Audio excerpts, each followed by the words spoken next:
donde yo les pido 2, 3 esfuerzos de más o menos cierta, muy alta intensidad y que sean capaces de llegar a ese tercer esfuerzo, pues controlando su cuerpo, sin que haya un déficit grande, pues en la frenada incluso, oye, pidiéndoles de frena, aquí.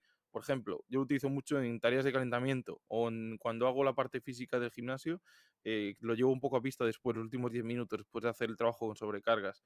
Pues que el jugador salte desde casi el tiro libre, a pies juntos, suba rápido, toque el tablero, rebote y suba otra vez a tocar el tablero, a un desplazamiento a la esquina del tiro de tres y a un sprint hasta media pista.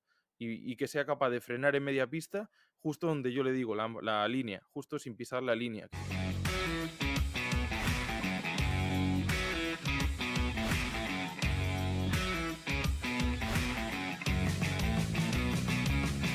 Buenas compañeros, estamos una semana más. Yo ya estoy aquí en Alemania y Jaime está en China, así que tenemos, ya sabéis, problemas extra para conseguir cuadrar horarios y para conseguir que la conexión vaya bien. Estamos ya en el episodio 28, se dice pronto, pero es mucho trabajo, mucho curro para estar cada semana lanzando contenido y siempre intentamos que de verdad que sea de calidad. Así que nada, hoy quedaros aquí con Jaime y conmigo porque al final anunciaremos algo muy interesante que viene en las próximas semanas.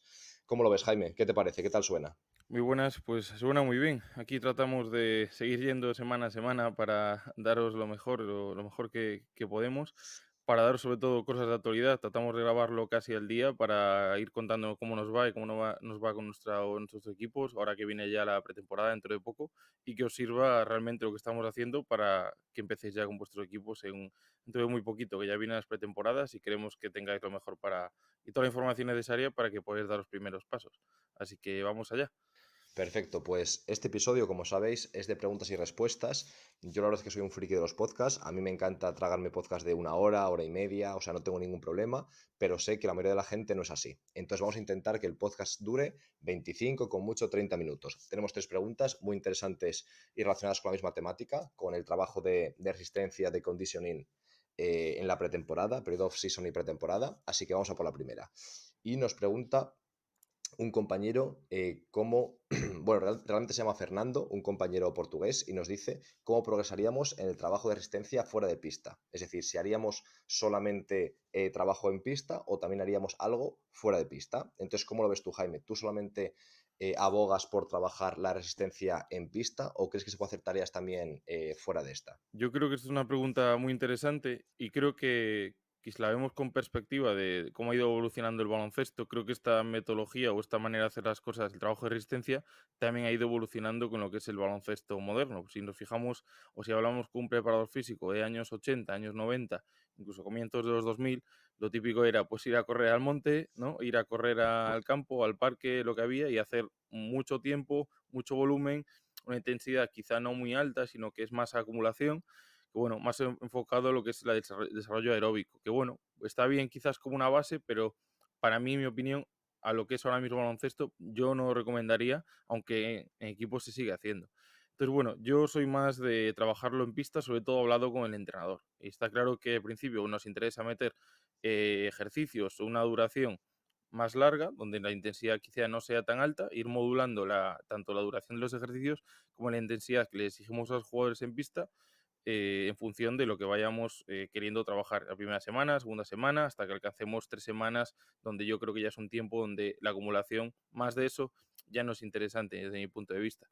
Entonces ahora mismo yo con mi equipo lo hablaría con el entrenador y no haría un trabajo, por lo menos, más que de que pasara de la primera semana. Quizás podría hacer algo muy, muy concreto, que bueno, no más de la primera semana, no haría más allá. Yo prefiero hacerlo en pista y sobre todo muy en comunicación con el entrenador y hacer que el jugador esté en pista desde el primer día, sobre todo para nivel de jugadores quizás jugadores grandes por experiencia, que no les va bien hacer este trabajo fuera de pista, donde no voy a llevar a correr por terrenos inestables, me da miedo incluso pues que alguno tenga un problema de rodilla, que venga con una lesión, pues de tener un cartílago más blandito, más tocado, donde le puedan dar reacciones, procesos inflamatorios de la rodilla, por no tener esa costumbre de tanto impacto, sobre todo fuera de en un terreno pues que no es el más recomendable, o puede haber un percance de que mete el pie en un agujero o pisa algo y luego no quiero esos problemas. Entonces sé que en pista lo tengo más controlado y mi opinión yo lo haría así. Vamos, creo que el baloncesto moderno va cada vez a hacer más todo integrado y bajo mi punto de vista, yo lo haría así. Sí, a ver, mi punto de vista es bastante parecido al de Jaime, discrepo en detalles, pero en general pienso como él. Creo que al final antes se pecaba bastante en deportes colectivos de hacer muchísimo fuera de pista, muy extensivo, muy de lo cuantitativo a lo cualitativo, y creo que tiene que haber un equilibrio, no solo cualitativo ni mucho menos, pero que tiene que estar más equilibrado. Entonces yo por una parte pienso, a mí me gusta mucho hacer senderismo y rutas y demás, y yo noto que mi tobillo, tanto en fortaleza como en equilibrio, como en movilidad, es mucho mejor cuando hago habitualmente rutas y camino por cuestas arriba, cuestas abajo, etcétera. Es decir, creo que hoy en día estamos acostumbrados a caminar solamente en terrenos llanos o casi llanos, en los que el tobillo siempre se mueve en el mismo recorrido, y de ahí vienen muchos problemas, o casi todos, de falta de dorsiflexión, etcétera, etcétera. Entonces, en mi opinión, todo el trabajo que hiciésemos o que hiciesen en su vida en verano o en su vida diaria por terrenos irregulares, haciendo rutas, yendo por cuestas arriba, cuestas abajo, sería genial. ¿Qué pasa? Claro que si vienen como vienen, que es como son, es difícil de repente llevarlos fuera de pista, hacer series largas, hacer tiradas largas de correr, etcétera, etcétera. Entonces, en mi opinión, haría casi todo en pista como Jaime, pero sí que creo que es interesante, o creo que es muy difícil en pista conseguir lo que se consigue de forma analítica. Yo hago muy poco analítico, suelo hacer 2 sesiones en la pretemporada, y que además son los test, el test yo-yo de recuperación intermitente. ¿Por qué no hago más? Pues normalmente los entrenadores quieren entrenar mucho y es normal, y queremos limitar un poco o controlar ese volumen. Y creo que no tiene sentido intentar que ellos hagan menos y mientras luego llevárnoslos fuera y cansarlos o fatigarlos o machacarlos fuera de pista. No porque no sea bueno para ellos, que lo va a ser, pero claro, si le decimos al entrenador reduce la carga en pista y luego los fatigamos mucho más fuera de pista, puede ser complicado. Entonces yo no hago más de lo que hago realmente por esa razón, no porque no creo que es bueno. Es decir, creo que el trabajo analítico te va a dar unas mejoras de la capacidad aeróbica, de la eficiencia aeróbica y de la potencia aeróbica mayor de lo que va a darnos la pista, ¿vale? Dicho esto, como decía Jaime, si conseguimos, y de hecho tenemos una formación con Arturo Ruiz, el prepa en Granada, en Alemania, ahora también asistente en Granada, analizando todo lo que dice la evidencia sobre cómo desarrollar diferentes manifestaciones de resistencia en pista. Y se puede trabajar mucho y muy bien. Es decir, si el entrenador te escucha, si planificáis juntos y si conseguís que las demandas se ajusten a lo que queréis, se puede mejorar mucho la resistencia del jugador con tareas integradas. Pero creo que es difícil llegar al nivel que llegaríamos de forma analítica. Pero yo hago casi siempre todo integrado en pista. ¿Te parece, Jaime, que vayamos ahora a la siguiente pregunta? Sí, vamos a la siguiente pregunta, que creo que también es muy interesante. Sí, es un poco la continuación de esta y sería ¿cómo haríamos o cuál sería nuestra progresión ideal del trabajo de resistencia? Y la preguntaba Luis Catarino, que es el probador físico del Benfica. Entonces, si quieres, empieza tú, ¿cómo progresas desde un punto más inicial hasta un punto más avanzado ese trabajo de conditioning, de resistencia? Pues, a ver, todo depende mucho del punto de partida. Creo que siguiendo la lógica que, pues sentido común, ¿no? Que es el el menos común de los sentidos. Simplemente tener saber cuál es la base en la que llegan nuestros jugadores, si han hecho un trabajo previo o no, que ya lo hemos hablado muchas veces en otros episodios, donde creo que es clave conocer el trabajo previo que ha hecho el jugador antes de llegar a nosotros. Y vemos qué grado de homogeneidad hay entre los jugadores. Si hay uno que precisamente ha hecho lo que has comentado tú, pues que ha hecho rutas de senderismo, ha hecho algo de ciclismo a lo mejor, no tiene nada que ver con el que ha estado haciendo pista pues a cierta intensidad durante el mes anterior. Entonces un poco cuando tenemos clara la base, un poco a nivel aeróbico, lo que pueden darnos cada jugador, en qué punto están, pues simplemente por lógica ir pues, acumular volumen a una intensidad moderada o baja y yendo poco a poco a un tema más analítico, a unos terrenos más específicos que pueda acabar siendo perfectamente los juegos reducidos, como acabas de explicar. Entonces, si lo llevamos a tiempo, por ejemplo, si establecemos un ejercicio, también teniendo en cuenta el número de jugadores que tenemos, lo mismo trabajar con 10 jugadores que han llegado justo a esa pretemporada y todavía faltan 2 por fichar, que si ya tenemos el equipo completo, pues es una plantilla más larga con jugadores jóvenes que tenemos 15 jugadores en pista.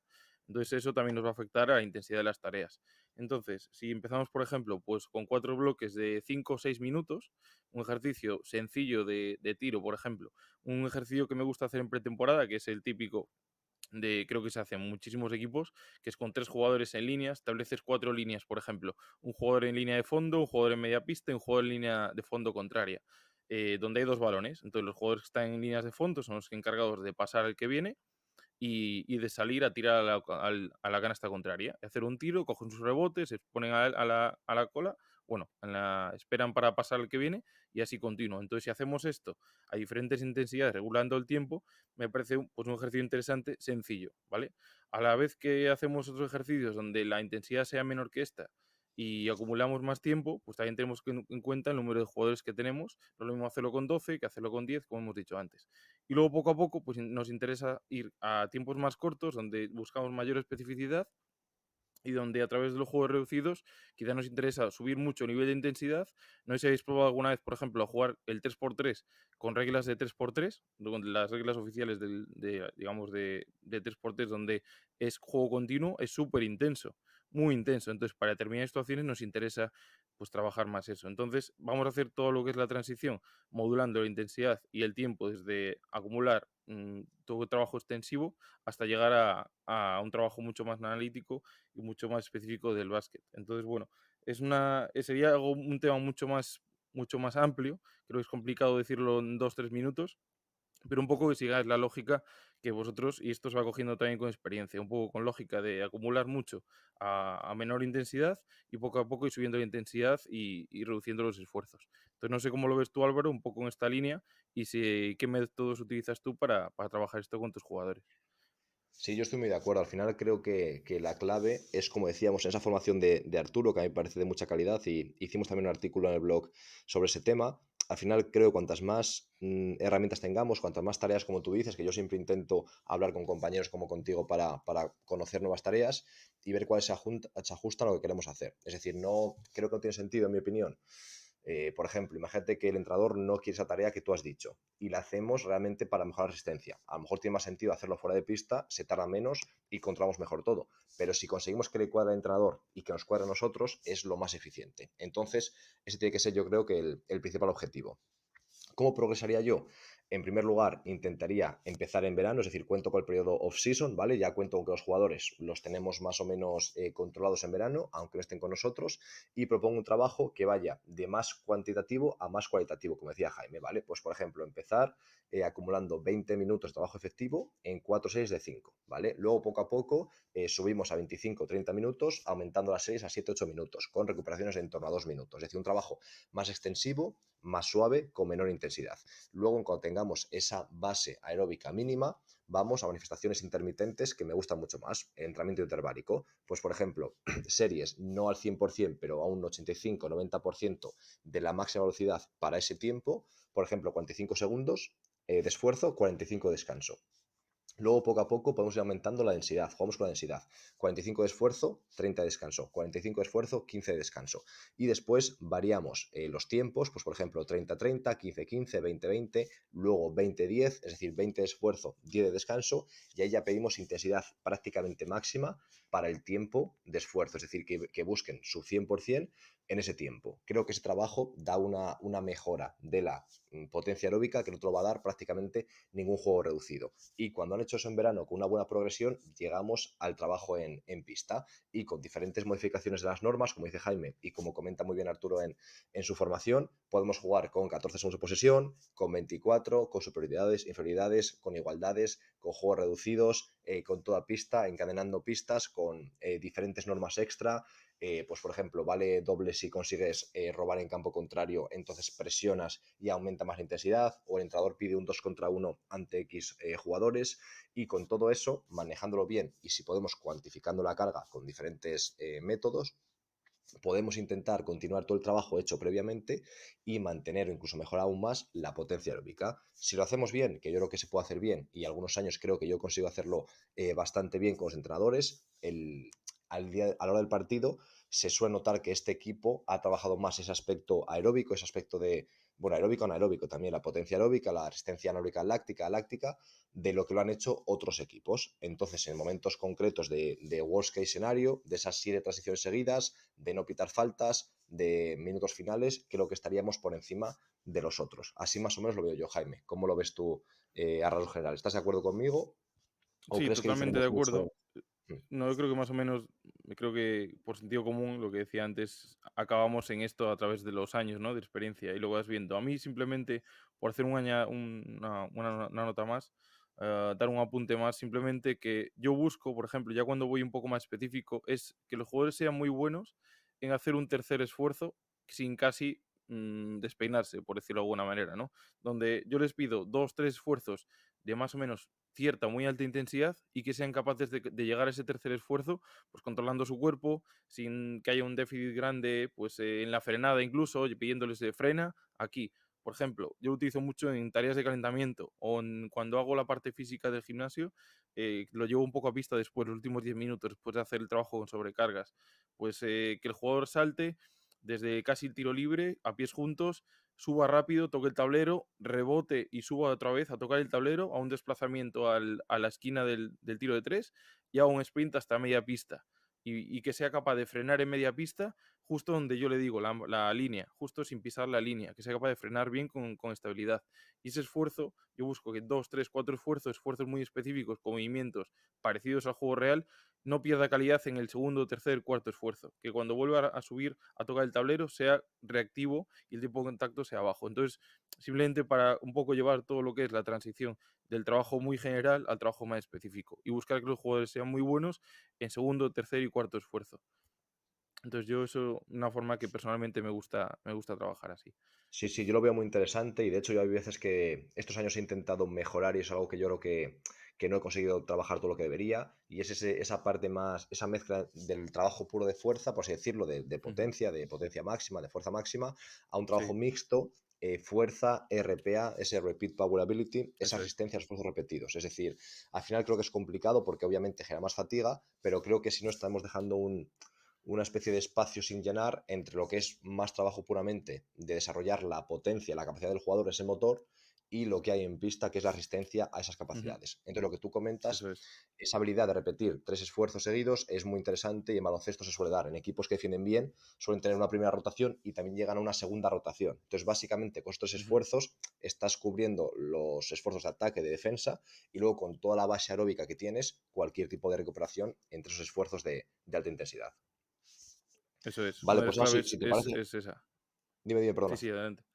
No, iba simplemente, nada, una de las claves es esa, que sea capaz también de recuperar entre esfuerzos y regular mucho la diferencia de descanso entre esfuerzos, seguido no que sean de calidad, sino que sea capaz de con incluso periodos cortos de descanso, donde pues hay una fuera, el balón se va afuera, hay una falta, hay unos tiros libres, que el baloncesto, recordemos que no es continuo nunca, siempre hay paradas, pues que simplemente que sea muy bueno de ese jugador recuperando los esfuerzos en ese poco tiempo disponible que tenga para volver a estar a su máximo nivel cuando se reanude el juego. Y nada, simplemente ese apunte. Así que adelante con la siguiente pregunta y vamos avanzando. Perfecto. Perfecto. Vamos, chicos, a por la última. Y me parece muy interesante y es una duda muy recurrente. No he puesto el nombre porque lo ha preguntado muchas personas diferentes durante este tiempo. En la formación con los prepas de la Federación Portuguesa preguntó un compañero, pero también en el máster y mucha gente la ha preguntado durante estos años. Y al final creo que es una duda, es una pregunta que yo me he hecho muchas veces y que ahora creo que estoy bastante seguro de la respuesta, por lo menos para mí y a día de hoy. Quizás luego cambie en el futuro. Y la pregunta es, ¿qué hacer si alguien llega en peor estado de forma? Es decir, si un jugador, imaginaos, llegan 8 jugadores más o menos en el mismo estado de forma, similar, no el mismo, pero similar, un jugador, por ejemplo, mucho mejor y un jugador mucho peor. ¿Qué harías con ese jugador que está mucho peor que la media o que el resto del equipo? ¿Tú qué harías, por ejemplo, Jaime? Yo con estos jugadores siempre a partir de una evaluación que creo que tanto tú como yo pues nos gusta hacerlo para tener la mayor información posible de cada jugador, pues sí que yo soy muy generalista en el trabajo inicial de pretemporada. Generalista desde el punto de vista en que me gusta que todos hagan lo mismo por lo menos la primera semana y no hacer trabajo específico con cada uno, lo que puede necesitar cada uno, hasta que veo un poco en qué estado está cada uno y cómo trabajan, qué capacidad de trabajo tienen, de esfuerzo. Entonces, una vez tengo claro el perfil, si queréis asociarlo de alguna manera, el perfil que tiene cada jugador, tanto de esfuerzo, de capacidad de trabajo en gimnasio, de hábitos, pues del típico jugador que no habla con nadie, que va a fuego y acaba la rutina 20 minutos antes que los demás porque no ha estado de palique con los otros. Bueno, pues yo una vez tengo claro todo esto y dices, mira, trabaja bien, pero es que viene flojito. Este trabaja muy mal, pero el tío, por lo menos en el gimnasio, no trabaja lo como yo quiero, pero se nota que ha trabajado en pista y a nivel aeróbico está mejor. Bueno, pues esto sí, una vez yo tengo claro esto, sí soy eso, más generalista de tal modo que ellos hacen lo mismo, pero el jugador que llega en peor situación, por llamarlo así, si él hace más del trabajo, esto lo hemos hablado tú y yo muchas veces, que si hace más de lo que hacen los demás porque creemos que necesita más, que creo para mí es un error, esto va a entrar en un riesgo simplemente por carga aguda, carga crónica, aunque no sea solo hablando de pista, a nivel de gimnasio, si veis tonelaje, yo qué sé, calcular, por ejemplo, un cálculo sencillo. Si hacemos un squat con 100 kilos, 5 repeticiones, suponemos una carga o impacto de 500 kilos, por ejemplo, y si hace 3 series, pues son X. Pues si calculamos esto y hacemos la primera semana con nosotros, ha tenido X unidades de carga en gimnasios, lo medimos de esta manera. Y dices, oye, ¿cuánto has hecho la semana anterior? Oye, pues es que no he levantado más que 2 series con 20 kilos. Entonces ves que la carga es mucho mayor. Simplemente sería como intentar llevar el ratio carga crónica, carga aguda al trabajo de gimnasio, como tonelaje o kilos acumulados en las piernas o en los brazos, donde queráis. Entonces, una vez tienes claro esto, está claro que si echamos al jugador a los leones y le hacemos el mismo trabajo que hacen los demás y aún encima, cuando acabe el entreno, hacemos un poquito más, yo creo que es un error, por lo menos las primeras semanas, hasta que coja la inercia del equipo y un poco salga del trabajo general y luego ahí sí que cambiaría el trabajo que tiene que hacer cada uno, podéis dividirlo en grandes o pequeños, establecer el trabajo recomendado en gimnasio por déficit, si calculáis índice elástico veis, oye, quién necesita más neuromuscular, quién necesita más fuerza máxima, quién puede empezar en rangos más profundos o quién puede hacer sentadilla en squat, medio squat, bueno, allá cada uno sí que yo ahí individualizo un poco más a partir de un programa general. Pero bueno, es un poco complejo todo esto, pero yo iría por esa línea. No sé si tú estás de acuerdo de este rollo que te he soldado y más o menos pues intentar buscar lo mejor para nuestros jugadores. Sí, yo creo que al final la clave la has dado en lo que has dicho y yo estoy de acuerdo al 100%, y al principio es yo creo que quizás contraintuitivo y sobre todo los entrenadores casi nunca lo entienden y yo lo pienso así, y es que cuando alguien viene peor dice no tiene que hacer más y yo pienso que todo lo contrario, tiene que hacer menos. Es decir, si tú tienes una carga que ya es un reto para los que están en forma, ¿cómo quieres que el que está menos en forma haga más? O sea, es que es absurdo, en mi opinión es absurdo. Entonces, ¿qué es lo que yo haría? Intentar que esa persona que ha venido peor en la cualidad que sea, intentar que los esfuerzos que vayan en la línea de esa capacidad o esa cualidad, suavizarlo. Por ejemplo, un jugador como dice Jaime, que a lo mejor viene peor a nivel de fuerza, no lo que puede hacer lo que los demás, tiene que hacer menos y eso ya será un reto para él. Y muy poco a poco intentar acercarse al nivel del grupo. O una persona que está mucho menos en forma, que tiene menos potencia aeróbica, menos capacidad aeróbica, si hacemos lo que hace el resto, ya va a llegar fatigadísimo a situaciones que seguramente le pongan el riesgo a nivel articular, a nivel muscular, y entonces tendrá que hacer un poco menos. ¿Cómo? Rotando un poco más, quizás poniéndole a veces en algún tipo de situación más favorable para él, cuando haya un juego reducido, una superioridad, intentar que él entre más tarde y entonces al final se ahorra esfuerzos. Y de esta forma, en una semana seguramente haya mejorado bastante, pues estaba en peor estado de forma y podamos poco a poco acercar al nivel del grupo. Creo que si viene estando peor y le metemos más carga, el pico de carga para él, ese cambio de carga aguda crónica va a ser tan enorme que lo más probable es que nos lo carguemos. Y seguro que hemos visto todos situaciones en esta línea. Entonces creo que la clave la dio Jaime diciendo eso, no tiene que hacer más, sino que seguramente tiene que hacer menos hasta que esté al nivel del resto de jugadores. Entonces yo intentaría eso, intentaría hacer una muy buena evaluación, como dice Jaime, como hacemos Jaime y yo, que realmente invertimos mucho tiempo y hemos invertido mucho dinero en material para intentar de verdad saber cómo es el dibujo de ese deportista, sus puntos fuertes, débiles, cada una de las cualidades o capacidades, etcétera. A raíz de ahí, ver cómo hacer para no crear picos de carga enormes, de carga aguda crónica en ninguna estructura de ese jugador, ninguna capacidad, y poco a poco aumentar la carga crónica para que sean resilientes, para que mejoren y para que toleren de sobra, entre comillas, las demandas del partido. Es decir, que, por así decirlo, que las demandas del partido les sean poca cosa. Esa es un poco la idea, ¿no, Jaime? Sí, es la idea general y yo creo que es el camino que os va a dar muy buenos resultados. Y yo a nivel personal compartir con vosotros lo que hago yo, que me sirve sobre todo al principio, que es, em, por ejemplo, si hacéis unidades de carga, o sea, si hacéis, podéis coger varios ejercicios más representativos, pues si queréis back squat o press de banca, lo que queráis, ¿vale? Ejercicios que os sirvan de referencia y lo proponéis la primera semana, segunda semana y hacéis pues unidades de carga, lo que os decía antes, y registráis en un Excel súper sencillo, jugador por jugador, pues oye, pues tú puedes hacer, podéis un RIR 5, pues vale, quiero que me hagas estas repeticiones y que te queden X por hacer. ¿Con cuánto peso lo haces tú? Vale, yo lo hago con 60, perfecto. Y otro jugador lo hace con 80. Y una vez tenéis registrado el número, el kilaje o el tonelaje que ese jugador mueve en las series totales de un ejercicio lo comparéis con la media del equipo y veis quién está por encima, quién está por debajo, incluso haciendo grupos de grandes, grupos de pequeños, y vais a ver quién está por debajo del nivel del grupo y quién está por encima. A mí eso me sirve, por ejemplo, por lo menos las primeras semanas, con ejercicios más representativos que la mayoría de jugadores hayan hecho en pretemporada. Un jugador que llega a pretemporada más o menos habiendo hecho algo, es raro que no haya hecho press de banca o no haya hecho flexiones, por ejemplo, o no ha hecho dominadas. Bueno, creo que son ejercicios que la mayoría sí han pasado por ellos. Y otro, simplemente un consejo a nivel personal, muy personal, que es que siempre que dudéis a un jugador de poner una repetición menos, una repetición más, una serie más, una serie menos, o 10 kilos más, o 10 kilos menos, pongáis menos, siempre menos. Para mí no vale la pena el riesgo de hacer una serie más que, o meter una repetición más, sino que lo que vale es que el jugador esté seguro, que prefiero que esté un poco infraentrenado, o si se puede decir así, o que buscarme ese pequeño riesgo de que vaya con una sobrecarga mayor que no me va a dar un beneficio tampoco enorme. Entonces, bueno, simplemente eso, mejor una rep menos, una serie menos que una serie más. Perfecto, ya para cerrar, yo quiero decir una especie de, bueno, no sé si es una reflexión o una frase, o no sé cómo lo veréis. Ujú. Y yo a veces cuando hablo con compañeros o con entrenadores, en mi opinión tenemos dos errores principales que ocurren en pretemporada, que yo creo que nos suele pasar o que nos puede pasar a los prepas. Uno es pasarnos de entrenar, es decir, que queramos hacer todo, reventarlos y que nos los carguemos, como pasa en muchos equipos, donde el entrenador pues quiere hacer más cosas que puede, o el prepa a lo mejor es el primer día, lo saca al monte y los destroza.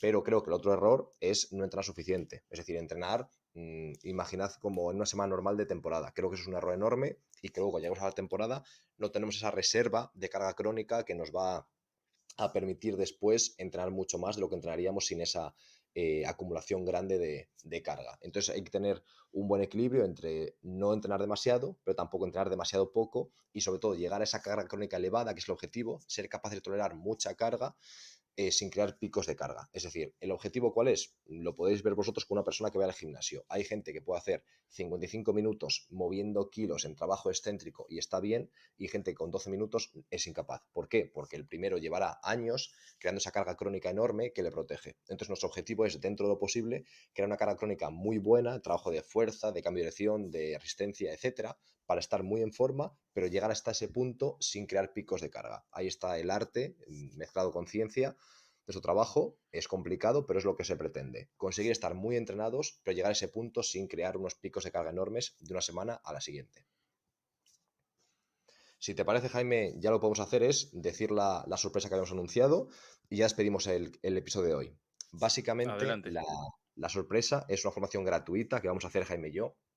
Aún no tenemos fechas definitivas, pero va a ser en agosto para antes de que empiecen casi todos los equipos la pretemporada, poder dar esta formación. Va a estar centrada 100% en planificación y priorización del trabajo en la pretemporada, muy práctica, centrada en, básicamente enfocada al 100% en que la hagáis. Estaréis ya en el proceso de planificar vuestras pretemporadas y podáis aplicar todo lo aprendido en las siguientes semanas, ¿vale? Entonces vamos a definir fechas en unos días. Estamos pensando en nuestro calendario, Jaime y yo, para ver cómo nos cuadra bien y qué horario es el mejor, pero vamos, va a ser una formación larga, de en torno a hora y cuarto, hora y media, muy extensa, que va a ser gratis solamente en esa ocasión y que realmente creemos que vale mucho la pena. Así que estad muy atentos, no os perdáis ningún podcast, no os perdáis redes sociales, porque lo que viene va a ser gordo y es algo de mucho valor, sinceramente. ¿No, Jaime? Pues sí, esperemos dar lo mejor de nosotros y que sobre todo que sea algo práctico y qué es lo que nos ha funcionado y qué es lo que no nos ha funcionado en el trabajo de pretemporada. Y ya que viene y si estáis escuchando esto ahora mismo, a finales de julio, a principios de agosto, pues os vendrá creo que muy bien. Así que estar atentos a redes sociales, a notificaciones y estaremos ya en breves anunciando la fecha para que podáis asistir y ayudar lo máximo posible para esta etapa tan importante con nuestros equipos. Perfecto. Bueno, compañeros, un abrazo y nos escuchamos la semana que viene. Muy bien, hasta luego compañeros, gracias por estar ahí. Hasta luego, chao, chao.